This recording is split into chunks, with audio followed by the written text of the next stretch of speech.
Hello everyone, how are you doing? This is MD Tech here with another quick tutorial.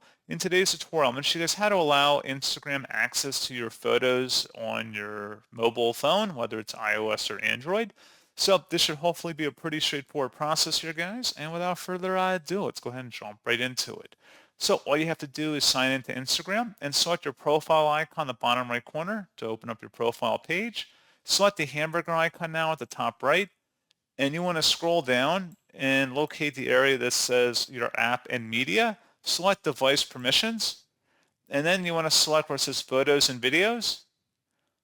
Select update device settings, and then select open device settings again. Select permissions, and then scroll down and locate where it says photos and videos.